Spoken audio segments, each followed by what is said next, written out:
श्री राम और युवा, मित्रता कैसी होनी चाहिए। दीर्घकाल से कंटाकीर्ण मार्गों से वन वन में सीता की खोज में भटकने के पश्चात भगवान श्री राम की भेंट वानर युद्ध से हुई। उस समय सुग्रीव और वानर राज बाली में विवाद चल रहा था। श्री राम ने बाली से राज्य छीनकर न्यायपूर्ण रूप से निर्वासित सुग्रीव को राज्य प्रदान कर दिया।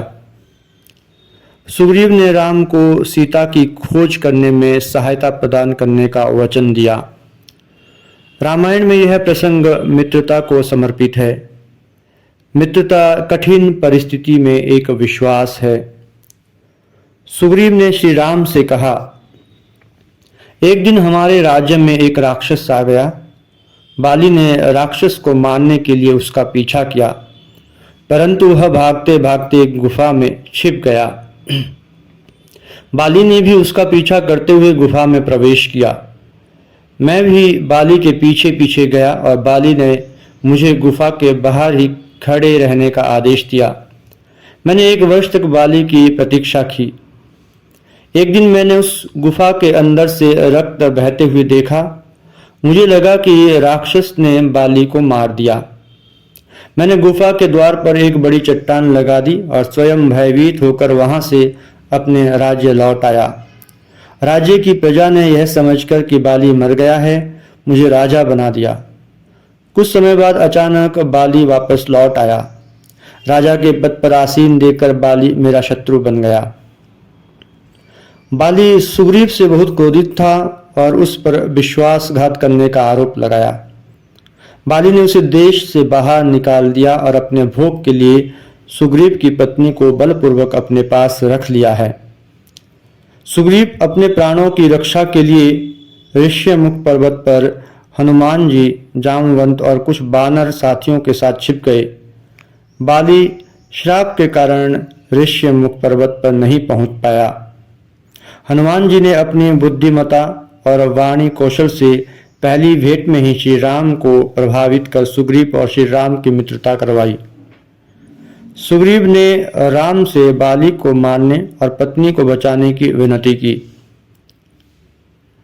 श्री राम ने जब यह पूरा वृत्तांत सुनकर सुग्रीव को सहायता करने का वचन दिया, तब पहले तो सुग्रीव को श्री राम पर विश्वास नहीं हुआ। वह सोचने लगा कि बाली तो बहुत बलवान है, राम उसे कैसे मार सकते हैं, ये कैसे मेरी सहायता करेंगे। सुग्रीव के चेहरे पर शंका का चिन्ह देखकर श्री राम ने कहा, सुग्रीव, अब मैं तुम्हारा मित्र हूँ। अच्छे मित्र के 6 गुण हैं। पहला, अपने मित्र के दुख को अपना दुख मानना। दूसरा, मित्र के दुख को दूर करने में सहायता करना। तीसरा, मित्र को गलत मार्ग पर जाने से रोकना। चौथा, मित्र पर शंका न करना। 5वां, सदैव मित्र का कल्याण करना। और 6ठा गुण है विपत्ति के समय मित्र के साथ खड़े रहना। ये सभी अच्छे मित्र के लक्षण हैं और तुम अब मुझे अपना मित्र मान सकते हो। तब सुग्रीव ने राम की 2 परीक्षाएं लेकर उनकी शक्ति की परीक्षा ली। इसके बाद उन्हें राम पर पूरा विश्वास हो गया। श्री राम को सीता की खोज करनी थी और सुग्रीव को अपना राज्य और पत्नी वापस प्राप्त करनी थी। बाली से युद्ध के लिए सुग्रीव को श्री राम की आवश्यकता थी और श्री राम को सीता की खोज करने के लिए वानर सेना की आवश्यकता थी। इस प्रकार दोनों ने मित्रता करके एक दूसरे की सहायता करने का संकल्प लिया। पक्षपात रहित व्यवहार। सुग्रीव और बाली के बीच जब युद्ध हो रहा था, तब राम ने एक तीर से बाली को गंभीर रूप से घायल कर दिया। बाली ने श्री राम से कहा, मैंने आपको कोई हानि नहीं पहुंचाई है, न ही आपके राज्य में कोई अपराध किया है। आपने मुझे मारकर गलत किया। मेरे जैसे बंदर जंगल में रहते हैं, जबकि आप जैसे मनुष्य नगरों में रहते हैं। इसलिए आपको एक जानवर के रूप में मेरा शिकार करने का कोई औचित्य नहीं है। अपनी पत्नी को वापस पाने की आशा में सुग्रीव के बजाय आप मुझसे संपर्क कर सकते थे। चाहे आपकी पत्नी को किसी द्वीप पर या जमीन के नीचे बंदी बनाया गया हो, मैं उसे एक ही दिन में आपके पास वापस ले आता। मैं रावण को भी बांधकर आपके पास पहुंचा देता। मेरी मृत्यु के बाद ही सुग्रीव के लिए सिंहासन पर बैठना उचित था। अब मुझे लगता है कि आप धर्मात्मा होने का दिखावा कर रहे हैं, लेकिन आप पापी हैं। श्री राम ने बाली की आपत्तियों के उत्तर में कहा, यह भूमि भी इक्ष्वाकु वंश के राजाओं के अधिकार क्षेत्र में आती हैं। देश पर अब सम्राट भरत का शासन है, जो असाधारण रूप से सदाचारी है। धर्म के अनुसार एक छोटा भाई और एक गुणी शिष्य अपने ही बेटे के समान होते हैं। सुग्रीव तुम्हारा छोटा भाई है, वह निर्दोष है। तुमने उसके साथ बहुत गलत व्यवहार किया और उसे किष्किंधा से बाहर निकाल दिया। छोटे भाई की विवाहित पत्नी बड़े भाई के लिए बहू के समान होती है, फिर भी तुम वासना में अंधे होकर उसके साथ सहवास कर रहे हो। इसलिए तुम एक जघन्य अपराध के दोषी हो।